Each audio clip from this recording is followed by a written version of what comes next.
এবারের ঈদুল আজহায় প্রায় ১,২৪,৩৭,০০০ পশু কোরবানির জন্য প্রস্তুত রাখা হয়েছিল।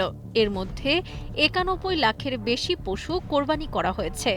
এবার পশু অবিক্রিত ছিল ৩৩,১০,৬০৩টি। হিসেব অনুযায়ী করোনাকালের সমান পশু কোরবানি হয়েছে।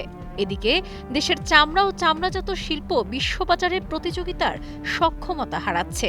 বিশেষ করে দেশে কাঁচা চামড়া সংগ্রহ, সংরক্ষণ ও বৈশ্বিক মান সনদের অভাবে এর কদর দিন দিন কমছে বলে মনে করছেন সংশ্লিষ্টরা।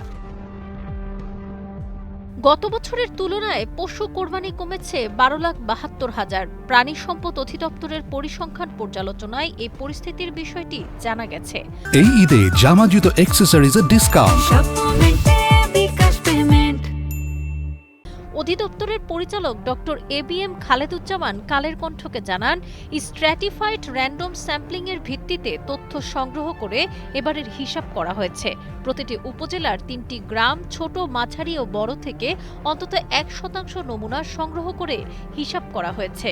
তাই পশু অবিকৃত থাকাটা অস্বাভাবিক নয়, তবে এবার কোরবানির পশুর উৎপাদন বেশি ছিল। এদিকে চামড়া ব্যবসা নিয়ে সংশ্লিষ্টরা বলছেন, ঈদুল আজহার সময় হঠাৎ প্রচুর চামড়া বাজারে আসে, কিন্তু তা যথাযথভাবে সংগ্রহ ও প্রক্রিয়াজাত করার মতো অবকাঠামো না থাকায় চাহিদা কমছে। ফলে বিশ্ববাজারে বাংলাদেশের চামড়া ও চামড়াজাত পণ্য প্রতিযোগিতায় সক্ষমতা হারাচ্ছে। বাংলাদেশ ট্যানার্স অ্যাসোসিয়েশনের সভাপতি শাহিন আহমেদ কালের কণ্ঠকে জানান, বাংলাদেশে কাঁচা চামড়ার সংগ্রহ, সংরক্ষণ ও বিক্রয়ের জন্য সুসংগঠিত একটি বাজার নেই। যথাযথভাবে সংগ্রহ ও প্রক্রিয়াজাত করার মতো অবকাঠামো না থাকায় চাহিদা কমছে। এছাড়া সাভারের ট্যানারি পল্লী পরিপূর্ণভাবে কার্যকর না হওয়ায় প্রক্রিয়াকরণ বাধাগ্রস্ত হচ্ছে। অনেক ট্যানারি এখনও পরিবেশ বান্ধব প্রযুক্তিতে রূপান্তর করতে পারেনি। বাণিজ্য ও শিল্প উপদেষ্টারা জানিয়েছেন, গত ১০ বছরের মধ্যে কাঁচা চামড়ার সর্বোচ্চ দাম পেয়েছেন এবারের ব্যবসায়ীরা। তবে চামড়ায় দেরিতে লবণ দেওয়ার কারণে এবার কোরবানির পশুর চামড়ার কাঙ্ক্ষিত দাম অনেকেই পাননি বলে শিল্প মন্ত্রণালয়ের উপদেষ্টা আদিলুর রহমান খান জানিয়েছেন।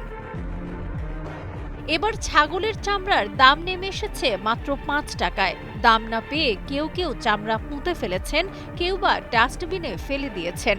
বিশ্বে ছাগলের চামড়ার যথেষ্ট চাহিদা থাকলেও দেশে এর দাম নেই বললেই চলে। সাবরিনা কাজী, কালের কণ্ঠ।